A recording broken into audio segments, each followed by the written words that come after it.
Onda možemo sada izvanično da počnemo ovu našu popodnevnu sesiju, gde nas očekuju dva vrlo zanimljiva foruma. Za početak, dakle, u ovom 5. forumu imamo 4 koleginice, svaka od njih ima vrlo zanimljivu temu. Ne znam koliko ćemo imati vremena za diskusiju, ali ukoliko se budu stvorili uslovi za to, ja vas pozivam za tu diskusiju. Dakle, u ovom 5. forumu, koji nosi naslov Prekograničnost, sećanje i empatija, imamo 4 dame. Tu nam je koleginica dr. Mirjana Karanović sa Visoke škole strukovnih studija za obrazovanje vaspitača u Novom Sadu. Tu nam je koleginica profesor dr. Željka Pandžić sa Filozofskog fakulteta Pale, Univerzitet u Istočnom Sarajevu. Tu nam je koleginica profesor dr. Mirjana Stakić sa Pedagoškog fakulteta u Užicu, Univerziteta u Kragujevcu, i tu je naša mlada koleginica dr. Sofija Simović sa Akademije vaspitačko-medicinskih strukovnih studija Aleksinac. Mi možemo da krenemo sa ovom prvom serijom pitanja, pa evo da krenemo i od ove koleginice koja nam je prva na spisku, to je dr. Mirjana Karanović, koja je imala, kao i obično, vrlo zanimljivu temu. Ovako, pravi jedan istraživački duh dolazi do izražaja u njenim radovima, a ovaj put se bavila naslovima u književnim delima za mlade i, kao i obično, uvela je čitav niz nekih novih pojmova, termina koji možda nisu toliko zaživeli u našoj teoriji književnosti, ali jesu u stranim književnostima. Mirjana ih obično prevodi. Jedan od njih, kao što je termin prekograničnost, je praktično zaživeo zahvaljujući njoj. Drago mi je što je zaživeo, da. Tako je. Dakle, hajde za početak objasnite nam šta je titologija, zašto ste ovu naučnu oblast uveli u svoj istraživački obzor, i možete li da nam kažete kako je tekla ta evolucija književnih naslova kroz vreme, a ujedno i kako je tekla književno-teorijska misao o ovoj oblasti? Pa je ovako, titologija je disciplina koja pripada oblasti proučavanja parateksta. Najpoznatiji proučavalac parateksta, kao što većina zna, je Gerard Genette, i on se titologijom bavio u svojoj knjizi, koja se, nažalost, svi čitamo Genette u engleskom prevodu, uključujući i mene, pa se ta knjiga zove Paratekst. Zapravo, u originalu je to knjiga koja se na francuskom zove Pragovi, to je igra reči, pošto je to u stvari izdavač se tako zove isto, pa je Gerard Genette u svom starom stilu i u tom naslovu samom imao igru reči. Dakle, on se bavio između ostalog i titologijom, odnosno proučavanjem naslova kao najistaknutijim delom parateksta. Jer je zapravo naslov ono što prvo vidimo kad knjigu pogledamo.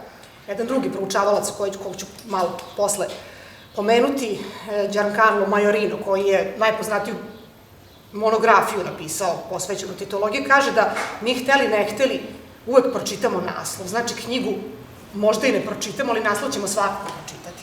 Naravno, sad može se otvoriti ona tema da li možemo o knjizi pričati na osnovu naslova, da li je naslov nešto što je reprezentativno ili nije, i tu se u stvari otvara područje za titologiju, koja u stvari nije neka egzotična disciplina koja bi tako samo skupljala naslove i igrala se njima. To je u stvari jedna teorija interpretacije, u stvari, koja naslove uzima samo kao početnu tačku za interpretaciju, koja onda može da bude kombinovana sa raznim drugim metodološkim pristupima, i to upravo i ti proučavaci rade.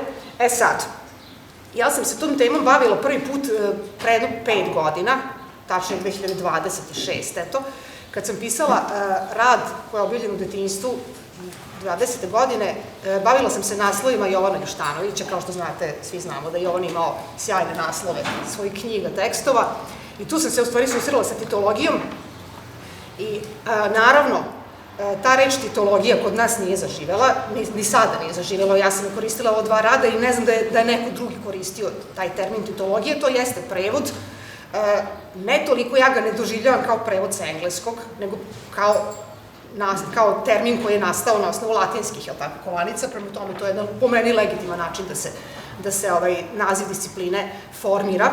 Šta bi bila naša alternativa? Bi bila neka naslovologija.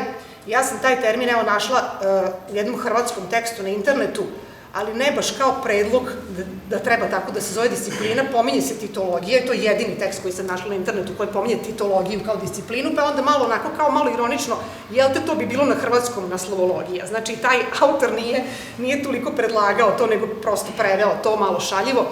Ako slušaju kolege iz Hrvatske, ja bih volila da čujem da li je zaživao termin naslovologija u Hrvatskoj, mislim da nije.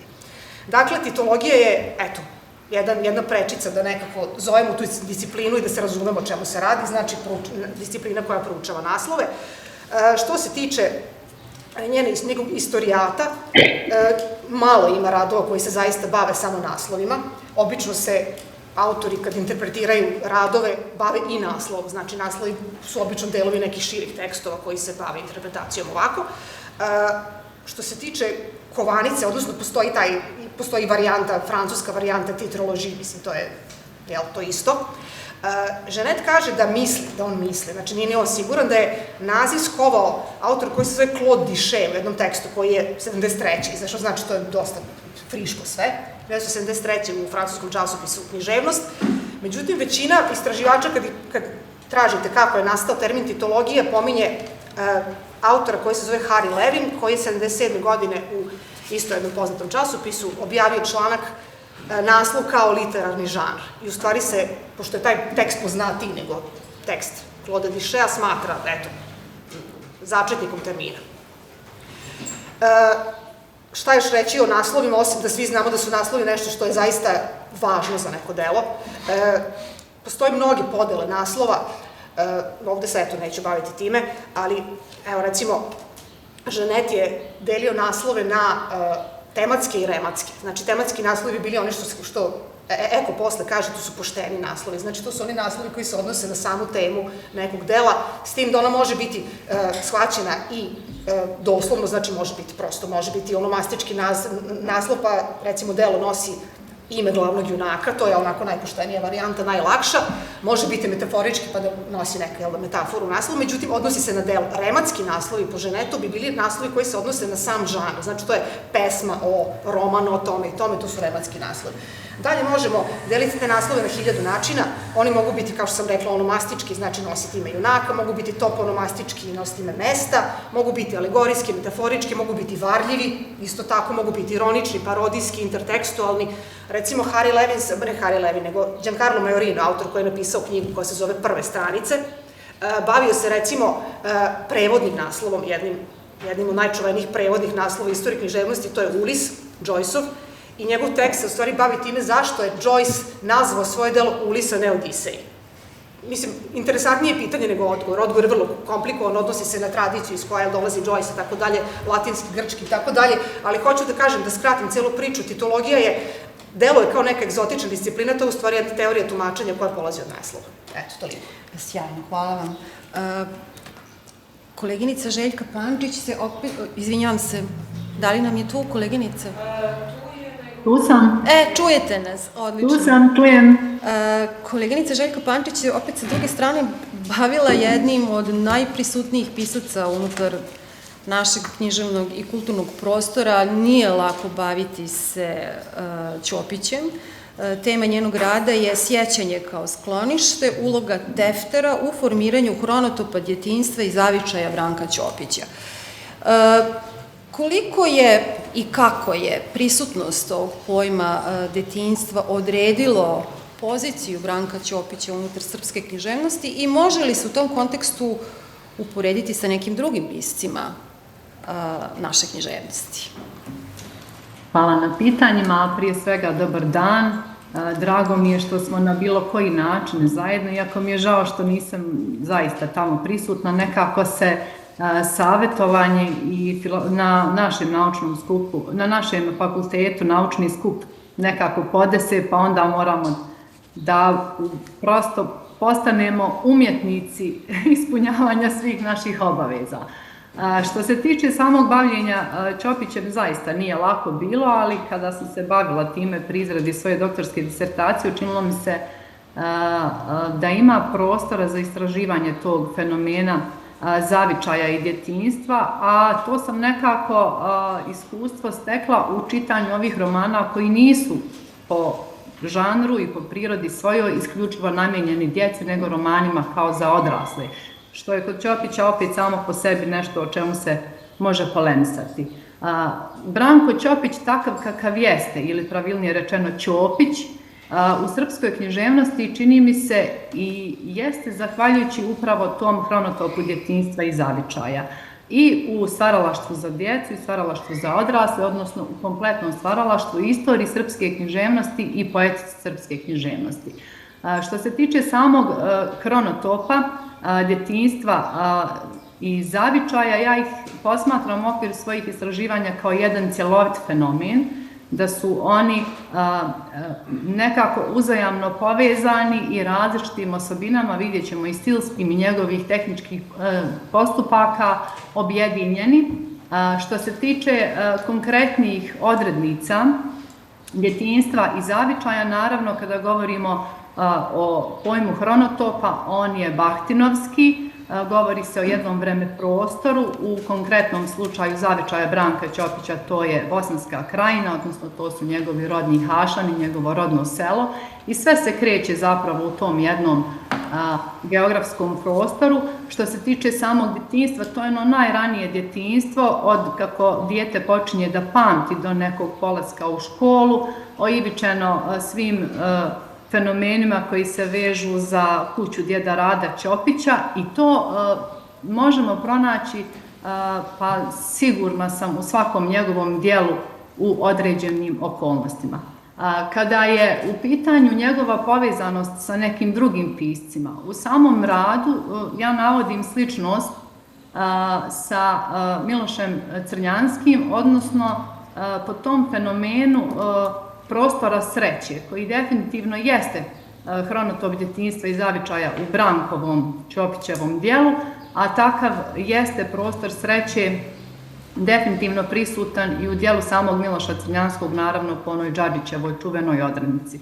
Međutim, evo, pošto je ovdje i koleginica Sofija, ja bih rekla, što nam je nekako i nužno, mimo te relacije koju sam ja istakla, Ćopića apsolutno možemo u određenoj mjeri porediti i sa Andrićem kada je u pitanju književna tradicija, kada je u pitanju uopšte jedan viši značaj djetinjstva, kada je u pitanju karakterizacija likova, njihov način iznalaženja i izlaženja na kraj sa traumama iz djetinjstva, jer to je sastavni dio svih onih razvojnih procesa, i to je tako i kod Ćopića kada se skloni onaj sloj humora koji je zapravo najčešće smijeh kroz suze.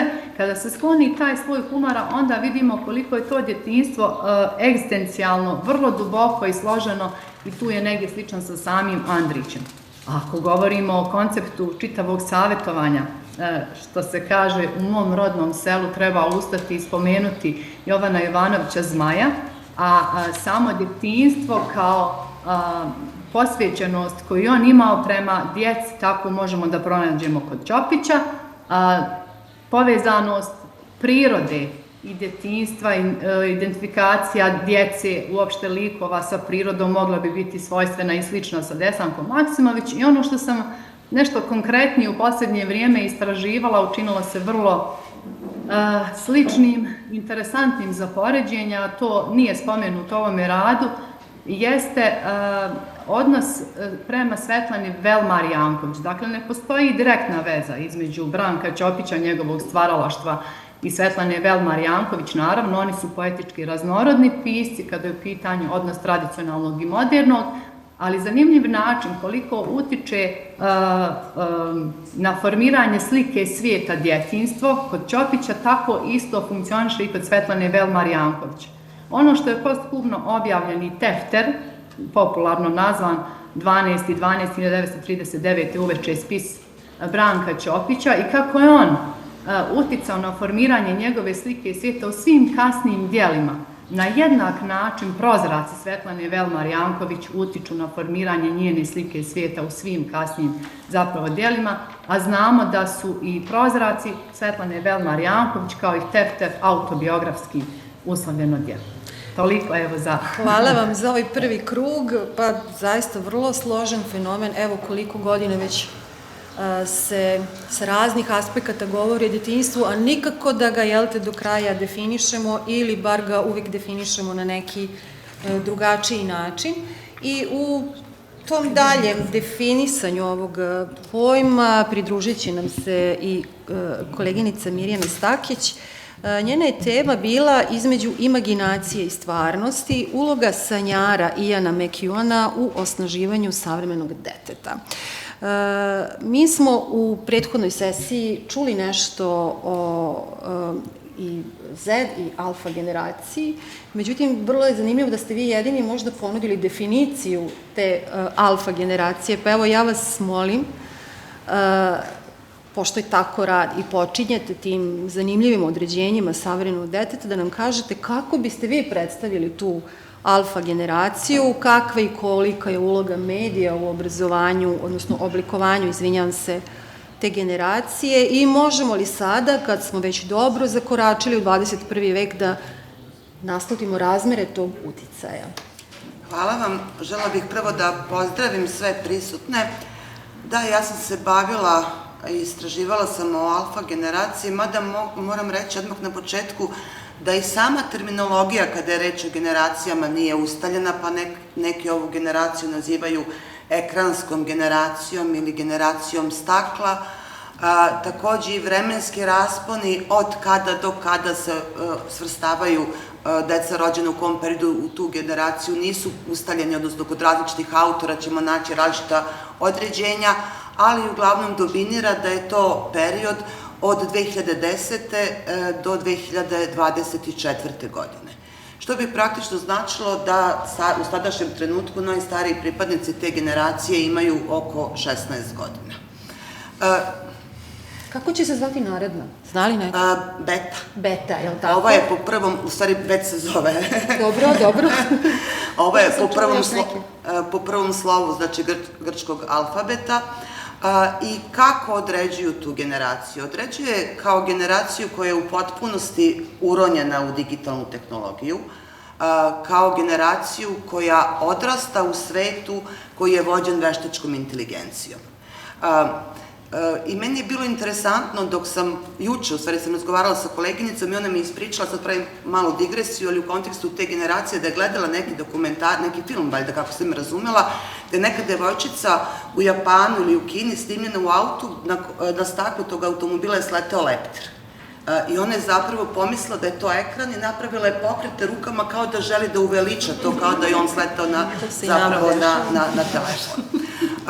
I to zapravo, ako stručnjaci su pokušavali da sažmu te navode iz literature, koja je još uvek nova, da kažem, kada je reč o proučavanju te generacije, kao jedna posledica svega toga ili jedna vizija te generacije u budućnosti jeste što oni više neće praviti razliku između online i offline svetova, već je ta, da kažem, proširena realnost i virtualna realnost da se besprekorno integrišu u njihova svakodnevna iskustva, što je meni i pokazala ta priča o kojoj mi je ispričala koleginica.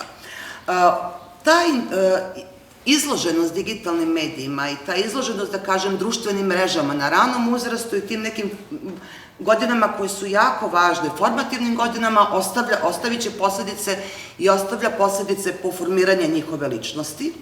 I ono što je interesantno jeste da korišćenje digitalne tehnologije počinje na uzrastu kada još uvek govor kod deteta nije razvijen. Tako da to menja jedno shvatanje perspektive, jer starije generacije tehnologiju doživljavaju kao nešto što može da olakša možda život. Često smo i robovi, nažalost, te tehnologije, ali kod dece tog uzrasta, odnosno kod te generacije, tehnologija će postati sredstvo bez koga je praktično nemoguće živeti. Naročito nemoguće ostvariti socijalnu komunikaciju i socijalne odnose, i ono što je karakteristično upravo zbog tog upliva i veštačke inteligencije i digitalne tehnologije u njihov život, zapravo da oni žive stalno na nekoj granici između realnosti i virtualnih prostora, da su izloženi brzim promenama i kaže se da nijedna generacija pre njih nije imala pristup tako velikom broju informacija koje su lako dostupne, koje su povezane, ali nažalost te informacije ne predstavljaju pravo znanje. To na psihološkom planu može imati pozitivne, neke, da kažem, efekte, posledice, ali i negativne. U pozitivne istraživanja su pokazala da se ova generacija odlikuje radoznalošću, da ima širok spektar interesovanja, da su kreativni i da zapravo odlikuju se samopouzdanjem. Ali je negativno to što je to samopouzdanje kod njih previše veliko i uopšte ne poštuju pravila i autoritete. Ne znaju granice. Ne znaju granice. Nedostatak samokontrole, recimo, i nedostatak fokusa. Kažu da je već zabeleženo da imaju probleme u razvoju kritičkog mišljenja koje zahteva pažnju, koncentraciju, da se skoncentrišu na detalje, a jednostavno kad postave pitanje, očekuju odgovor, trenutni odgovor, odmah odgovor, kratak odgovor i skloni su da više poslova rade istovremeno, a da suštinski se ne udube u te poslove. Na psihološkom planu preterano korišćenje društvenih mreža, ali ovo moramo shvatiti samo uslovno, jer preterano korišćenje društvenih mreža ne samo kod te generacije, već i kod drugih generacija ima negativne efekte, ali se zapravo pokazuje da usamljenost, depresija, sklonost anksioznom ponašanju, razdražljivost, su neke karakteristike ove generacije. Vršena su istraživanja, recimo, upoređivali su ovu generaciju sa generacijom koja je prethodila i ta istraživanja su pokazala da imaju manje razvijenu strukturu stabilnosti identiteta i da su skloni da se identifikuju sa uzorima na osnovu, da kažem, nekih sociokulturnih vrednosti koje zapravo nisu prave vrednosti. Međutim, jedan teoretičar je postavio interesantno pitanje i opravdano pitanje, a to je da li možemo na osnovu istraživanja koje su vršena poslednjih nekoliko godina doneti zaključke koji bi važili za jednu celu generaciju.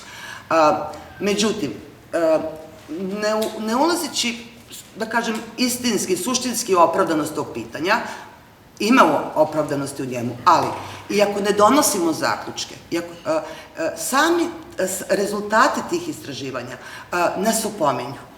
nas opominju i upozoravaju. Naprimer, ta deca već zaostaju u grafomotoričkom razvoju, u veštinama komunikacije. Brojni su pokazatelji zapravo da loših posledica korišćenja tehnologije. Rezultati opomenju da je potrebno nešto sistemski uraditi, naročito u sistemu vaspitanja i obrazovanja, da je potrebno preduzeti ozbiljne korake i ozbiljne intervencije, jer bojim se da, ono što ste postavili pitanje, da ta budućnost koja nas čeka, da to nije neka, da kažem, slika koja je ispunjena optimizmom.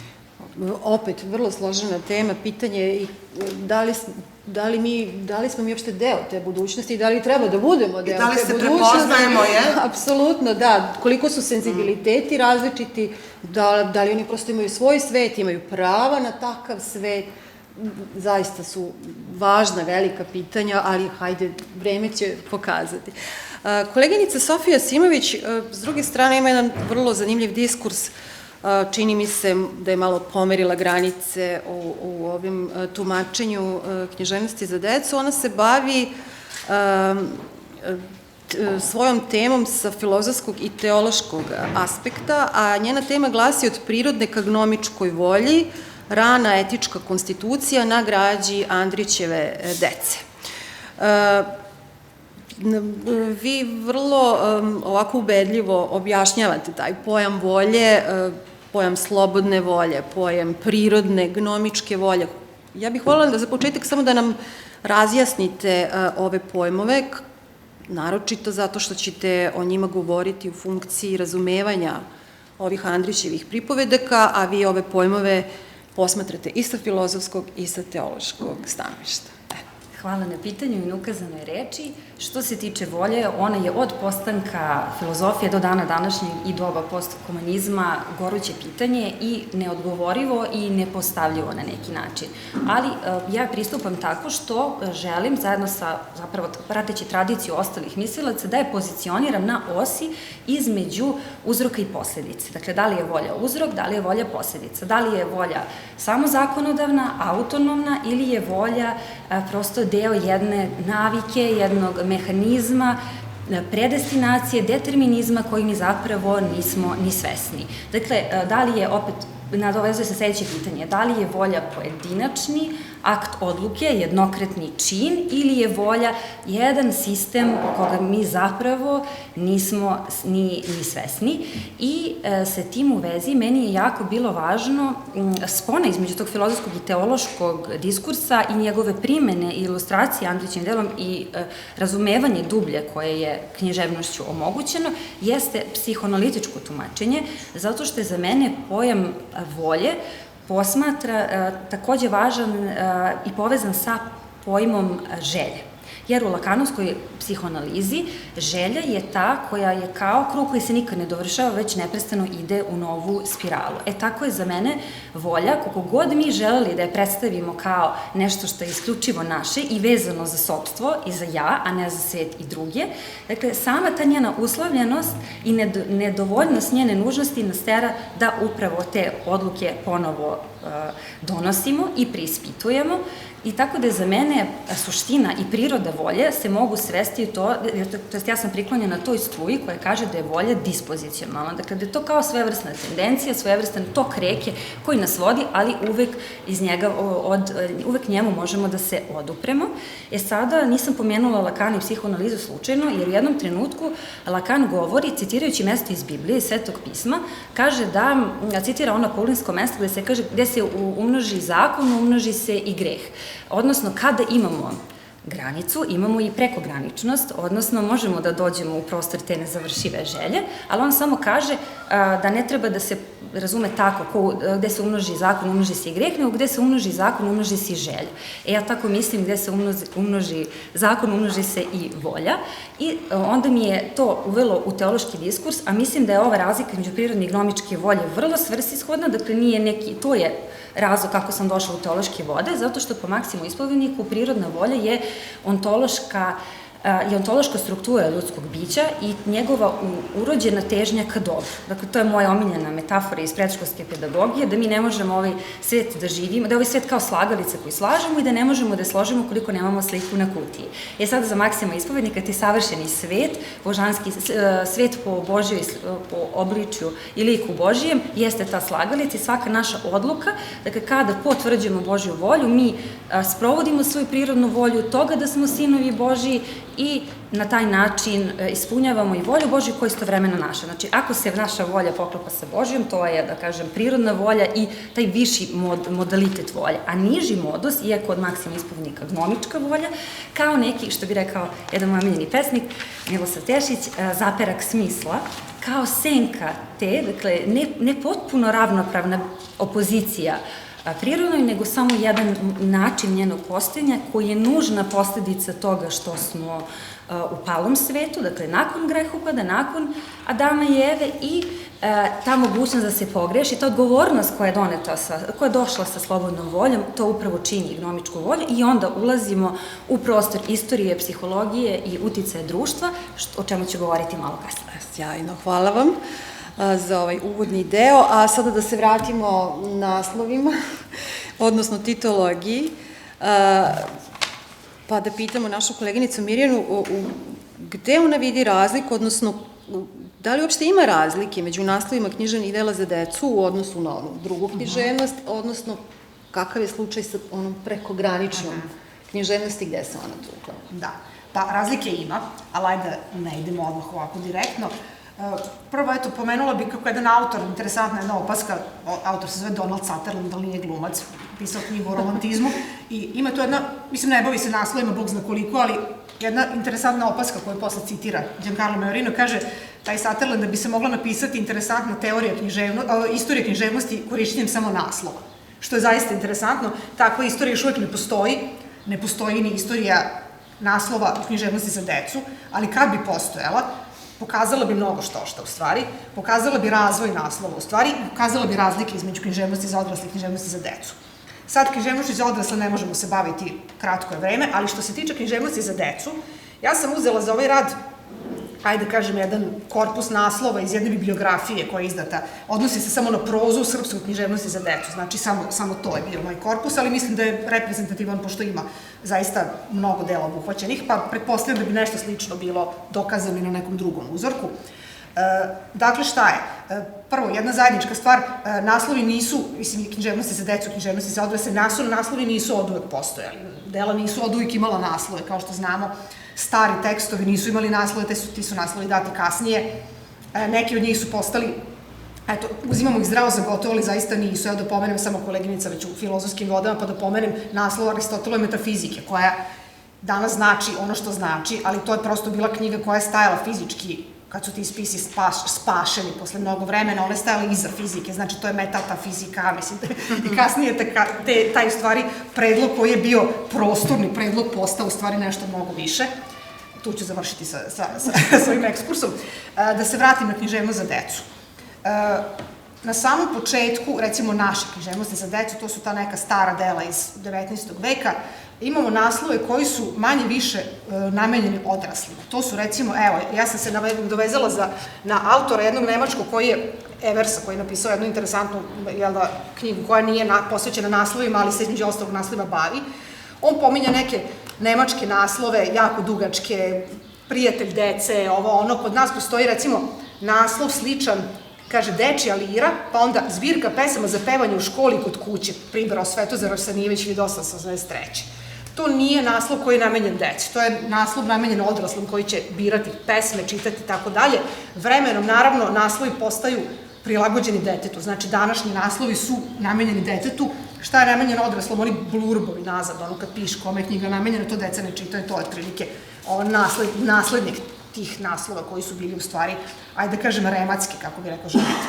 Sad, što se tiče razlika, evo ja sam pobrojala nekoliko, što naravno nije uopšte iscrpen spisak, samo za početak šta sam primetila na tom spisku koji sam koristila. Mnogo je manje onomastičkih naslova u književnosti za decu nego u književnosti za odrasle. Mnogo manje imate dela koja se zovu po nečem imenu i prezimenu. Oliver Twist, ali on ne pripada dečjoj književnosti, ajde recimo da kažemo da nije, da zaista ne. Kako? Krcko-Orašić. Pa ni Krcko, pa dobro, da, ali Krcko, govorim, evo, u našoj književnosti, na ovom delu koji sam proučavala, šta sam našla? Hrabri dječak Dronjo i ja se zovem Jelena Šuman, znači, ili Marija Modiljani i tako dalje, ali ovo nisu ni prava imena, dobro, Jelena Šuman jeste, ali imate uvijek neki dodatak. Mislim, postoji logičan razlog zašto se dela ne zove Oliver Twist ili bilo kako. Zato što dečja književnost obično ne opisuje ceo život nekog junaka, znači obično opisuje dečje junake i neki segment njihovog života, a ne celu biografiju, život i priključenja tog i tog od početka do kraja. Naravno, da. Izuzetak su dela sa istorijskom tematikom koja su prisutna u književnosti za decu, pa se ima, ne znam, ako nekog kralja, pominjete Kraljevića Marka, bilo koga, onda imate to, recimo, neko lično ime u naslovu, ali obično to ide uz neki dodatak. Česta su imena životinja kao onomastički naslovi u književnosti za decu, mnogo češće nego u književnosti za odrasle. Dalje, jako su retki toponomastički, znači toponimi su jako retki, samostalni toponimi u naslovu književnosti za decu su vrlo retki. Eto, mislim, prosto ne znam da li znate neki toponim. Salaš u Malom Ritu. Salaš u Malom Ritu, možete te, hvala, da, ali dosta retko. Dosta su retki naslovi koji imaju, recimo, dve apstraktne imenice povezane kopulom, tipa rat i mir. Zašto? Opet je razumljivo, zato što su to velike teme koje su retke u književnosti za decu. Ima, ja sam tu našla neke, evo, šta sam našla? Ne znam, evo ih nema ih ovde, nisam, u tekstu su, nađete ih u tekstu, ne sećam se šta se, ali ima zločini, kazna, rat i mir, znači retki su takvi naslovi, nekad su parodijski književnosti za decu, pa kad imate dva apstraktna, to su onda neki parodijski naslovi. Citatni naslovi jesu prisutni, književnosti aluzivni citatni, ima ih, ali naravno moraju biti ređi, samim tim što je korpus znanja deteta, njegova intertekstualnost je mnogo uža nego intertekstualnost odraslog deteta, odraslog čitaoca. Pa recimo imamo šta su parodijski nas, Tri gusketara, na primer, dobro, Nevesta za malog princa i tako dalje, ali reći su. Da, to je već deo postupka, očigledno. Da, naravno. Sad, jedna interesantna razlika je da u književnosti za decu su česti deminutivni delovi naslova i oni se ne smatraju ničim negativnim, dok u književnosti za decu ovde se pozivam na Majorina koji je jedan od svojih eseja posvetio prvom pikarskom romanu, to je Lazarillo de Tormes. Lazarillo je deminutiv, Lazarillo je Picaro, prvi Picaro u istoriji književnosti. On je junak čije deminutivno ime ukazuje na njegovo nisko poreklo, na njegove nevolje u jednom sloju društva gde je on potlačen, gde je obespravljen. U književnosti sa decu deminutiv ima pozitivno značenje. Eto, to su neke razlike koje sam ja pohvatala ovako. Hvala vam, da, nemamo dovoljno vremena, vrlo mi je žao, svaki od ovih radova zaista zaslužuje jednu koncentrisanu pažnju, ali moramo da ovako kako nam nalažu pravila. Koleginica Željka, tu ste, je li tako? Vi ste već nešto progovorili o tom toposu detinjstva i zavičaja kod Ćopića, ne znam da li sam dobro rekla, pozivajući se recimo na Bahtina, ali bilo bi dobro da nam sada konkretnije kažete kakvu ulogu u tom kontekstu ima Tefter, s obzirom da vam je to težište rada, i koje biste književne postupke mogli da izdvojite kao prepoznatljive u oblikovanju hronotopa detinjstva? Najkonkretnije i najsažetije i s obzirom na vrijeme i koncepciju foruma, upravo ovo moje sistematsko bavljenje Ćopićevim djelom u cijelini zapravo pokazalo da taj njegov autobiografski posthumno objavljeni spis 12.12.39. uveče, odnosno Tefter, uzajamno sa baštvom Sljezove boje ocrtava i definiše jezgro slike svijeta kompletnog, dakle, stvaralaštva Branka Ćopića, odnosno njegove poetike. A što se tiče samih postupaka, naravno da je jedan od načelno glavnih manira poetizacija proze. U okviru te poetizacije proze kojom on oblikuje hronotop, odnosno fenomen detinjstva i zavičaja u hronotop bahtinovskog vremeprostornog određenja, najčešći principi su ponavljanje i variranje određenih motiva, određenih slika i tako dalje. Zatim sam princip ambivalentnosti koji se najviše temelji upravo na dječjoj perspektivi pripovjedanja i perspektivi odraslog tog djeteta. Dakle, to je ona vremensko dimenzioniranje, tako uvodi i prošlost u trenutak sadašnjosti i tako dalje. Zatim, sa tom ambivalentnošću naravno povezan je i princip povezivanja uzajamnih suprotnosti, ali koje ne isključuju jedna drugu i one su vrlo prepoznatljive relacije koje se mogu povezati i sa samim žanrom bajke, što je naravno razumljivo i očekivano. Zatim, nezaobilazni elementi u stvaranju slike svijeta, pa i ovoga hronotopa, jeste Ćopićev osoben, autentičan humor i melanholija. Naravno da se moraju povezati, opomenuti oba ova termina u ovoj nezavisnoj sintagmi, jer su jednako važna, jer se taj njegov humor najčešće okreće u onu vrstu smijeha kroz suze, odnosno melanholije. I u svemu tome ključan je sam princip sjećanja koji postaje, kako bih rekla, stvaralački njegov postupak. Znači, principom sjećanja on oblikuje na nov način sve te događaje koje je doživio u nešto što sada postaje svijet književnog djela. Što se tiče njegove te poetske vizije koju on sada stvara u književnom djelu na osnovu svojih sjećanja, na osnovu proživljenog, mora se naglasiti da slike detinjstva i zavičaja više nemaju konkretne datume, niti imaju konkretno vrijeme uopšte. One su najčešće predstavljene godišnjim dobima. Naravno, kada govorimo o djetinjstvu kod Branka Ćopića, svi znamo da je to Miholjsko ljeto. Možda smo iz njegovog stvaralaštva i naučili šta je to Miholjsko ljeto.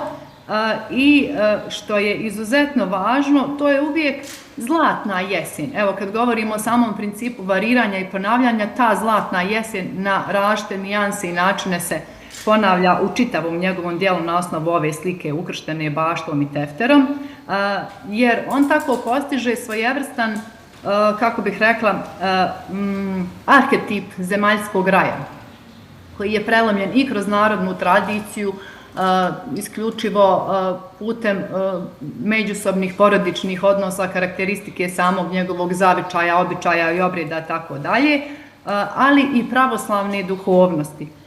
Gdje se vidi taj kontakt, da kažem, sa pravoslavnom duhovnosti, vidi se u samoj vezi sa krsnom slavom, a o tome ću nešto naravno i kasnije, jer ono što su osnovne karakteristike ovog hronotopa već sam rekla, a sve ostalo što se apstrahuje i generalizuje već ide u neku, da kažem, metafizičku dimenziju ovoga pojma. Da, po sećanju se hoda kao po mesečini, je li tako? je. Odatle i onaj, kako se zove, mesečev požar u onoj čuvenoj pripoveci Pohod na mjesec, ali dobro, to su sad već neke relacije koje ste malo pre uspostavili sa Crnjanskim. Vratit ćemo se ponovo na vas. Na redu nam je koleginica Mirjana Stakić, pa da nastavimo sa ovom pričom o tom detetu 21. veka i da vidimo kako se može jedna knjiga upotrebiti u kontekstu za razumevanja tog savremenog deteta, odnosno na koji način se roman Sanjar može, na koji način može uticati na osnaživanje tog savremenog deteta. Roman Sanjar je prvi put objavljen 1994. godine. Kod nas prvo izdanje 2006. godine. Znači, pre nego što su i najstariji pripadnici alfa generacije bili rođeni. U njemu se ne pominju niti društvene mreže, niti internet, pametni telefoni, tableti. Onda se može postaviti pitanje na osnovu čega ili zbog čega bi taj roman bio interesantan deci. Ja smatram da je on interesantan na osnovu nečega što sam nazvala njegovim esencijalnim sastojkom, a to je zapravo mašta.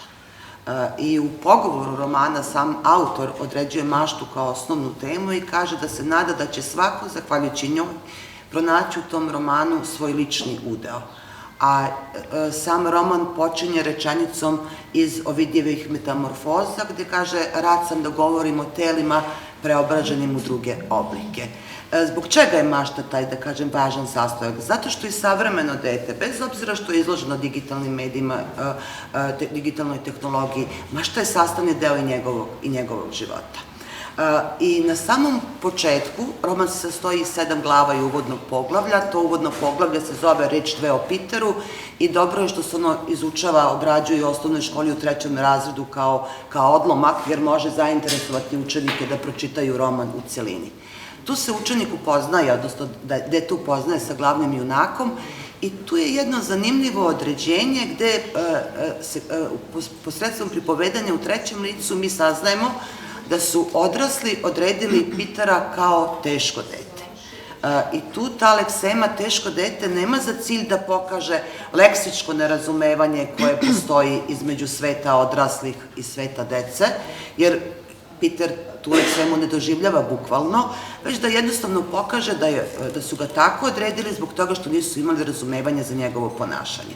Nisu imali razumevanja za njegovu ćutljivost, za njegovo izdvajanje, za to traženje prostora da bude sam svojim mislima i ono što je interesantno jeste da su nastavnici za njega govorili da je glupav, a ako ne glupav, onda tunjav i nezanimljiv. To može postaći razgovor o tome kako odrasle osobe doživljavaju ponašanje dece, njihovu potrebu da budu sa svojim mislima, kakve komentare imaju, kako oni reaguju na te komentare. Znači, jedan problemski pristup. Glavni junak u romanu traži prostor za sebe, traži svoj lični prostor u kome će biti zaštićen i taj njegov, da kažemo, lični prostor i njegova soba. A u toj sobi je mikroprostor, njegov krevet, gde on jednostavno može da se pretvara da ne postoji. A svestan je da svaki izlazak iz tog mikroprostora u društvene svetove, društvene prostore je suočavanje sa pravilima koje u njima važe. Savremeno dete ima otpor prema pravilima, a roman pokazuje da svako kršenje tih pravila izaziva određenu kaznu. Ako dečak zakasni na autobus, nadrljaće. Šta je mehanizam da se glavni junak izbori sa time? Njegovo maštanje i sanjaranje, transformacije koje on doživljava, preobražaj. Odbrambeni mehanizam. Jeste, ali svakog tog preobražaja on nešto uči. Svaka glava romana ima semantički potencijal da doprinese na neki način osnaživanju savremenog deteta. Jer kroz svaku transformaciju dečak se uči empatiji, da sagleda svet iz perspektive nekog drugog, ali da sagleda i svoje ponašanje, svoje postupke iz perspektive druge osobe. Recimo, u jednom poglavlju koje se zove Nevidljiva pomada, on je namazao svoje roditelje nevidljivom pomadom jer je hteo da stvori svet po svojoj meri. I oni su, pošto je roman pun tih njegovih sanjaranja, oni su nestali. Ali ta njegova želja da roditelji nestanu nije izazvana mržnjom prema roditeljima, nego jednostavno time da želi da udovolji svojoj trenutnoj želji. Šta on pokazuje u tom svom svetu? Pokazuje nedostatak samokontrole. Prejeda se slatkiša, pa mu bude muka, znači sve radi po svojoj želji. Ali, roman pokazuje savremenom detetu da mora postojati samokontrola, jer u tim svetovima koje sami stvorimo, ako ne postoji samokontrola kao mehanizam održanja tog poretka, posledice će biti onoga ko stvara takav svet. Jedno istraživanje je pokazalo zapravo da mladi imaju nedostatak samokontrole i da je mnogo lakše promeniti okolnosti. Roman pokazuje kako promeniti te okolnosti, recimo kroz zajedničku aktivnost sa roditeljima, ali to je zajednička aktivnost takođe jedna vrsta kreativne igre ili igre mašte u kojoj oni prave lebdilicu.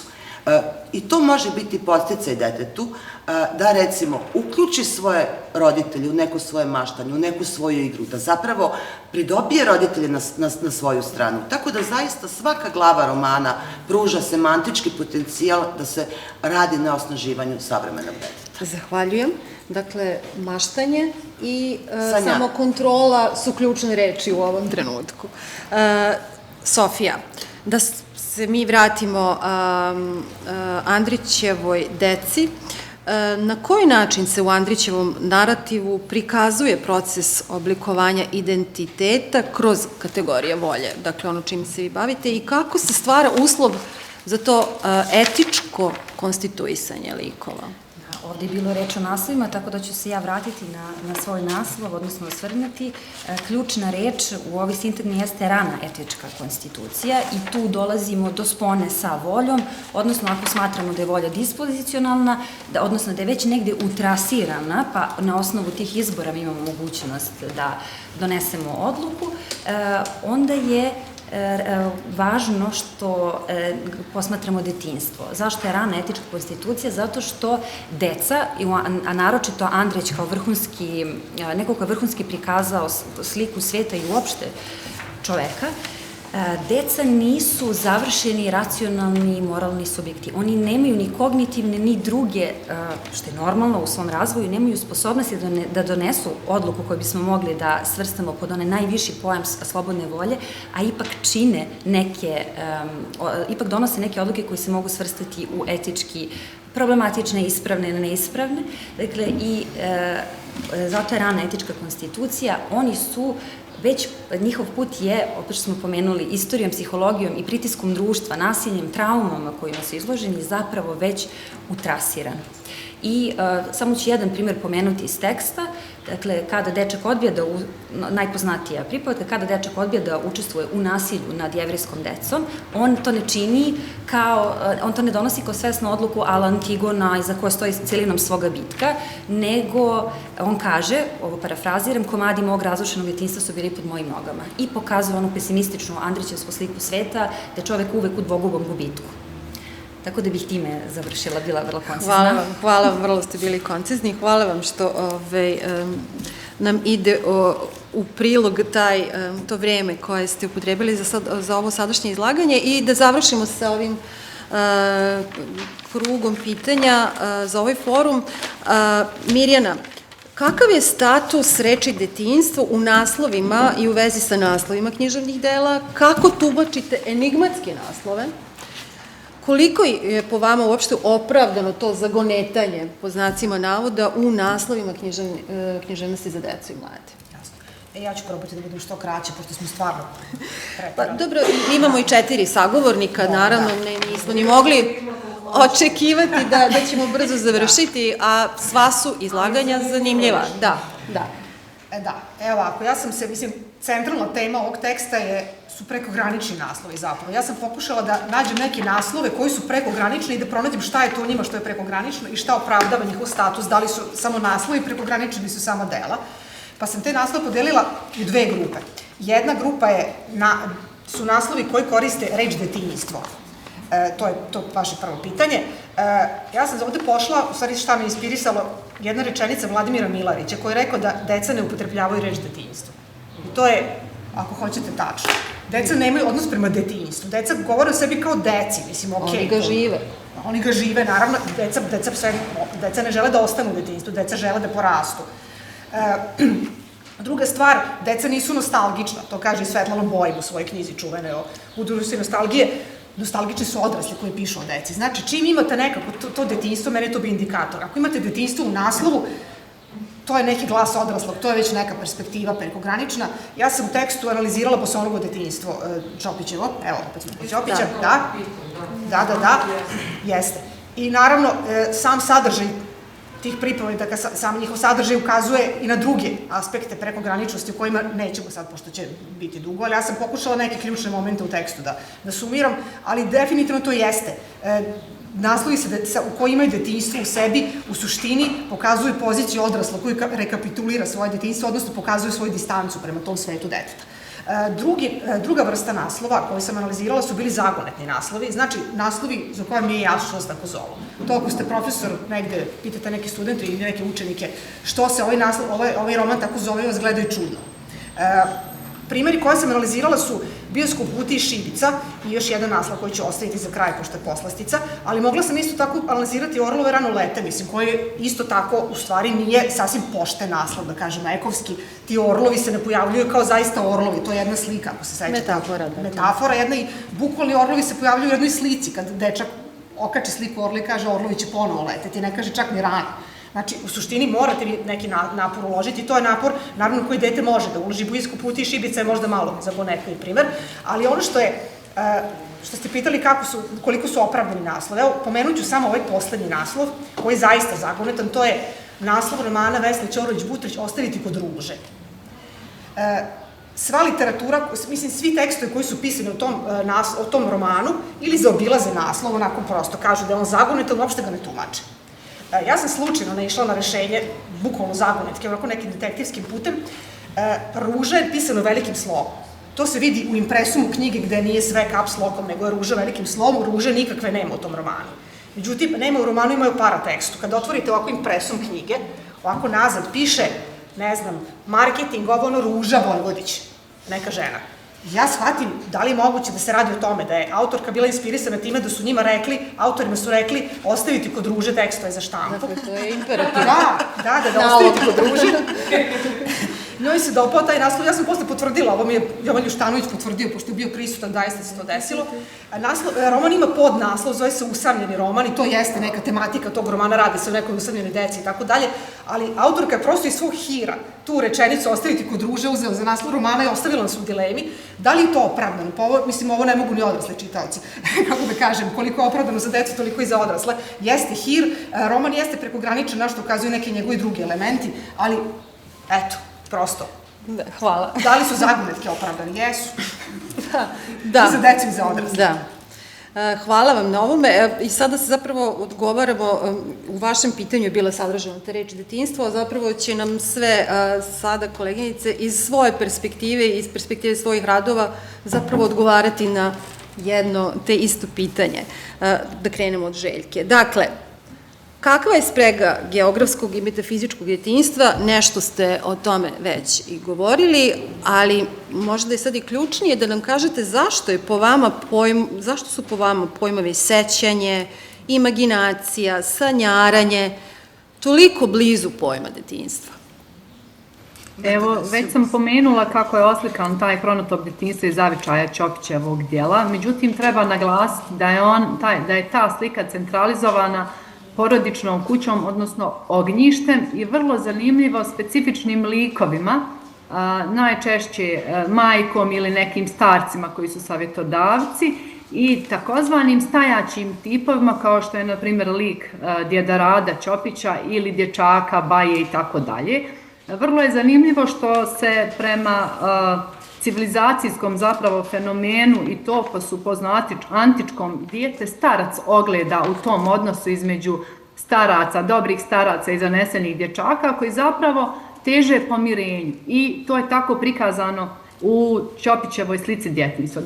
Drugi fenomen koji je vrlo važan, naravno, jeste upravo taj fenomen krsne slave o kojoj smo govorili, koji otvara prekograničnost teksta Branka Ćopića, otvara neke druge, da kažem, vremenske i prostore, odnose za jednu metafizičku dimenziju. Mi znamo da je za korijen krsnog imena zapravo vezan kult predaka, odnosno takozvano podušje precima ili teofanija, što je zapravo povezano i sa samim zadušnicama i vjerovanjem da se naši preci javljaju u određenim obličima, najčešće nekih životinja ili nekog neobičnog ili nesvakidašnjeg oblika čovjeka. I to su najčešće prema tom vjerovanju bili oblici prosjaka, skitnica i tako dalje. I kada u tom sada kontekstu ponovo se vratimo slavi, odnosno kući djeda Rada Ćopića za vrijeme Miholjana, nama je sasvim jasno po kom osnovu simboličkom je mogao tu okupiti sve one prosjake, skitnice, samardžiju, petraka i tako dalje. Tako da, kako je to lijepo rekao Rajko Petrov Nogo, očigledno je Ćopić napravio tu svoju kuću i to pozitivstva i zavičaja kao jedno pribježište od stvarnosti i lijepo je rekao da je to posljednja djedova velika kuća srpske književnosti u kojoj ustane sav zapravo sjaj te patrijarhalne duhovnosti, ali što je također evidentno i što opet lijepo formuliše Rajko Petrov Nogo uoči konačnog rasapa. A kada ste pitali zašto su toliko bliski sjećanje, imaginacija, sanjarenje, već je koleginica odgovorila mašta. Mašta je ključna riječ koja povezuje sve to sa djetinjstvom, jer mašta je kreativni čin, kao što je i ovo što naši stvaraoci čine kreativni čin i to je zapravo taj kontakt i ono o čemu mi zapravo svi danas govorimo i sutra ćemo govoriti na ovome savjetovanju, suština umjetnosti. To je njena ona humanistička dimenzija, to je ona njena funkcija odbrambenog mehanizma. Ako kažemo kako nastaje umjetnost, pa mislim da nikada nećemo reći da je ona nastala iz nekog, da kažem, dobra neke komocije. Ako kažemo da je nastala iz nekog ljubavnog motiva, pa nije ni ljubav baš tako komotna, jel tako? Već moramo proći kroz onaj motiv zaljubljenosti, pa bi tek onda, ako ostvarimo ljubav, došli u neku vrstu komoditeta. Tako da živjela umjetnost, pa i mi naučnici još uvijek možemo da se zaklonimo za taj obrambeni mehanizam. Tako je. Freud bi rekao da je to korektura nezadovoljavajuće stvarnosti, je li tako? Aman, tako. Hvala vam puno. Ovo isto pitanje sam mogla da postavim i vama, mada ste ga vi već i načeli, ali ću ga preformulisati. Kako vidite te tradicionalne iz perspektive romana o kome ste pisali, sada već tradicionalne kategorije sanjarenja, imaginacije i senzibilnosti u kontekstu medijske buke, savremenog doba i formiranja identiteta deteta 21. veka? U kontekstu medijske buke, buke, entropije. Ja ih vidim kao trenutke tišine. Da. Ali kao trenutke tišine koji su nam neophodni, jer i dečak u romanu kaže da bi svet bio mnogo veselije mesto kad bismo imali vremena da se zagledamo u sebe i, pazite, podsjetimo ko smo bili, a šta smo postali. Čula sam jednu lepu rečenicu, njen autor je Amerikanac koji se zove Scott Turoll i kaže ko smo mi nego priče koje pričamo o sebi i priče u koje verujemo. I zaista, mene lično su oblikovale priče u koje sam verovala, odnosno maštanje u koje sam verovala. Tako da smatram da je mašta jako važna u životu svakog deteta i da je, kao i sanjarenje, da treba podsticati zato što ona njeni benefiti su različiti. Omogućava da se na adaptivan način dete suoči sa problemima iz svakodnevnog života. Ne da mašta predstavlja bekstvo od realnosti, nego jednostavno način da se dete kroz određene procese, recimo identifikacije sa drugima, transformacije, različitih identitetskih eksperimenata u prostoru u kome je sigurno, u unutrašnjem prostoru, izbori sa određenim problemima. Tako da, to je jedan njen aspekt. Drugi njen aspekt je zapravo razvoj kreativnosti. Razvoj kreativnosti, psiholozi smatraju i pedagozi da je to najefikasniji način ulaganja u kreativnost dece. A kako neko ko se bavi vaspitanjem i obrazovanjem može posticati maštu? Pa prvenstveno kroz književnost, ja govorim sa aspekta moje struke, kroz čitanje književnih dela, gde se zapravo dete može identifikovati sa junacima, uživeti u predstavljenu, odnosno dočaranu stvarnost. Brojni su postupci, znači metodički, koji se mogu iskoristiti u funkciji posticanja dečje mašte i kreativnosti. Hvala vam, hvala puno. Mirjana, i za kraj, Sofija, evo slušali smo sada i o sanjarenjima i imaginaciji kao nekim ključnim rečima u vezi sa konstituisanjem pojma detinjstvo, a vi se bavite ovim etičkim oblikovanjem likova.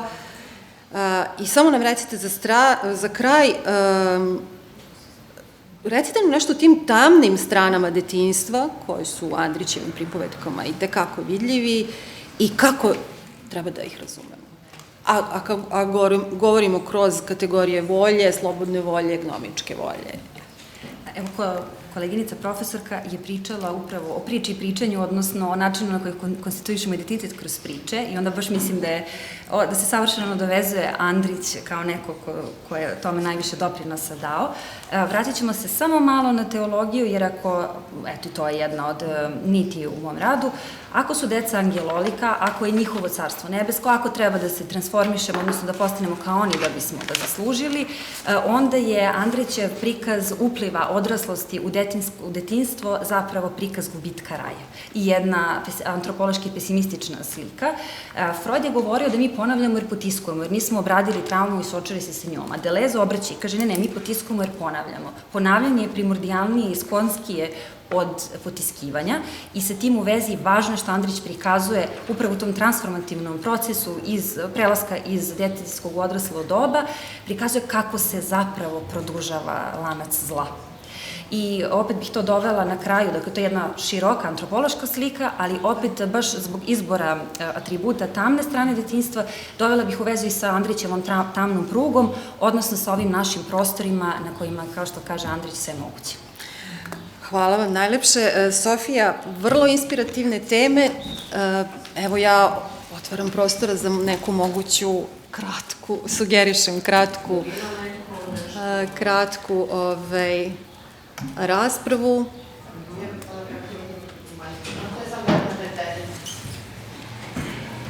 Nemamo neko pitanje. Nema niko. Se da je Mira rekla za bioskop u Kuti Šibica kao naslov da je poslastica. Pa jeste. Pa sam ja kad je doktorirao. Pa sam htela da to objasniš i možda u kontekstu onoga što ima veze sa ranjim temom ovde veštačke inteligencije. To bi bilo možda zanimljivo da podeliš sa učesnicima kako smo govorili. Aha, to kako studenti tumače naslove, to je, ako si na to mislila. Da, aha. Pa ajde, samo jako kratko ću. Što se tiče tumačenja naslova bioskop u Kutiji Šibica, mislim, to je jedan naslov koji dobro oslikava postupak Vladimira Stojšina. Taj roman je prosto kao kaleidoskop, on je sačinjen od fragmenata. To je jedan roman koji ima tradicionalnu temu, obrađenu na strašno netradicionalan način. I bioskop i Kutija Šibica i svi ti elementi se u delu pominju, ali bioskop u Kutiji Šibica je jedna metaforička sintagma koju možete tumačiti kako hoćete. Ljiljana Pešikan-Ljuštanović ga tumači, odnosno tu metaforu tumači kao sve detinjstva zatvoreno malom, možete tumačiti kako hoćete, a ono što je Marijana pitala, to je moj anegdota iz mog profesorskog života, jedna studentkinja mi je poslala rad, trebalo je, prošle godine su radili onako, slali su me online radove, nismo se viđali uživo, znači prosto ne znam ko je čitao, ko nije, oni mene slažu i daju zadatak veštačkoj inteligenciji, ChatGPT ili nečem sličnom da uradi tako nešto i dobijem tekst o bioskopu u Kutiji Šibica, piše to je roman koji je napisao Zoran Živković, to je naš poznati autor naučne fantastike, ali tako? I taj tekst je bio jedan savršeno smišljen tekst savršeno smišljena fabula koja ne postoji, o nekom dečaku koji ima kutiju šibica i u njoj gleda filmove i potpuno je bila jedna savršena priča, mala, samo što ne postoji, eto. Tako da, ali šta to objašnjava? Zapravo, ChatGPT ne može da prepozna metaforu u naslovu. On bukvalno shvata, bioskop u kutiji šibica može biti fantastična priča koja obrađuje temu nekog malog bioskopa i ko će to pisati nego Zoran Živković. Nije prepoznao devojčicu sa šibicama. Nije prepoznao devojčicu sa šibicama. Samo nam još ona fali tu. Dobro. Eto, to je to. Hoće neko nešto da kaže? Neće. Ako smem da kažem, ovo je bio jedan fenomenalan forum. Svi su učesnici bili izuzetni. Meni je bilo neverovatno zanimljivo. Ja bi se bilo mnogo pitanja, naravno, do kojih neće doći, ali neka ću da postavim. Samo malo, pošto mi je zanimljivo. Mira se je pomenula, ali samo u smislu prekograničnosti, naslove Branka Ćopića. Ako ima neki poseban naslov da izdvoji od svih, Glava u Rancu, mnogi u Plancu i slično. To bi bilo zanimljivo zbog toga što je Željka se bavila Ćopića. Za Mirjanu pitanje, ako pratimo ono što je Mekion radio, a meni je Mekion dosta ozbiljan pisac, kako da tumačimo činjenicu da je Sanjar izašao, sad sam programala godine, ti sad nemaš tu Google, Sanjar je izašao 2006. A neka od najnovijih prevedenih knjiga je Mašine kao mi, isto Mekion, samo veštački prijatelji, da ne kažem intimni prijatelji. Kako tumačiti taj razvoj opusa Mekionog u skladu sa ovim o čemu si govorila, pošto mi se čini da je to bar zabavno, ako ništa drugo. Ivana je malo prokomentarisala, vidi kako su svi opušteni i skloni šali, to je vada primućstvo popodnevnih sesija. Ne, ovo je bilo sve fenomenalno. A za Željku pitanje... Možda ali sad kratko. Znači, Hefter je njegove beleške sveske.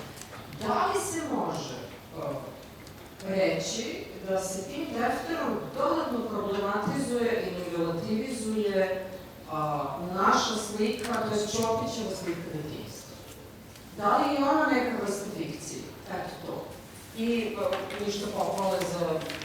Da sad ne pitam Miru da tumači Andrićeve naslove, to ćemo postati. Hvala. Ovo što opuštenost je možda i do moderatora. Eto.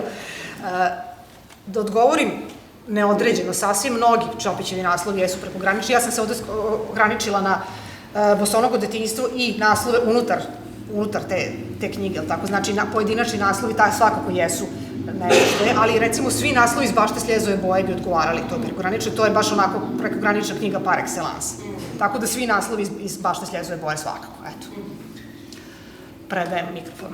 Sanjarenja do veštačkih prijatelja. Pa možda zato što on i u ovom romanu kaže da on sadrži autobiografske elemente, pa to može biti jedan od razloga da je upravo napisao takav roman. On i kaže da je napisao roman za odrasle jezikom koji će moći da shvate i deca. Kasnije i drugi njegovi romani zapravo odstupaju od ove koncepcije, jer sadrže mnoge te elemente moderne kulture, neizvesnost junaka i slično, tako da je verovatno, pretpostavljam zbog tog možda udela autobiografskog u njemu. Je sad red na mene, ne vidim vas sve. Pa, znate šta, Zorana, to otkriće Teftera, pa čak i u nekoj već kasnom vremenu pristupanja i izrade moje doktorske disertacije, meni potpuno okrenulo pogled na čitavo stvaralaštvo Branka Ćopića, naročito na to dječje, jer topos djetinjstva u dječjem stvaralaštvu je ipak u velikoj mjeri poetizovan. I to je idila. I mi smo skloni da vjerujemo u tu njegovu idilu, nekako se svi vjerovatno, kako bih rekla, izliječimo tom njegovom idilom. Ali kada se ta idila primijeni u njegove romane za odrasle, 8. ofanzivu, ne tuguju bronzana straža. Mene recimo, ja zaista moram da iskoristim taj termin, 8. ofanziva posle Teftera ukinula snogu. Dakle, ono što je u ovim drugim njegovim romanima, to su zapravo dani crvenog sljeza i nije nimalo idealno, niti lijepo, ni izbliza. Možda je samom Branku Ćopiću ta vrsta idile i poetizacije liječila dušu, a istina je zapravo ona tamna strana, evo koju pomenusmo. Tako da odgovor jeste da definitivno relativizuje ono što smo mi do tog momenta mislili kako smo čitali Branka Ćopića i zaista mislim da ima nekih tih implicitnih stvari dobrano sakrivenih, iako je Soja tvrdila da moj Branko nikad ne laže, a profesor Saša Knežević, koji je domalo pre bio uključen, definitivno tvrdi da Branko laže. Evo mi svi, mislim, laže je naravno termin neadekvatan, ali ćemo imaginira. On je mnogo toga sakrio. Još samo jedna stvar da je napomenem, kad smo već kod tih nekih novih, pod navodnicima, čitanja Ćopića i sakrivenih stvari, ja sam ubijeđena da je on iz proloma doslovno otkinuo neke stranice koje su se sasvim sigurno vrlo konkretno odnosile na Jasenovac i logore. Ima toga i u onom pismu Zidi Zdarević, je li tako, kao neki element koji je sačuvan. Hvala vam najlepše. Nema više pitanja, je li tako? Dobro, onda možemo da kažemo da je ova sesija završena, odnosno ovaj forum, a 6. forum će početi za 2 minuta.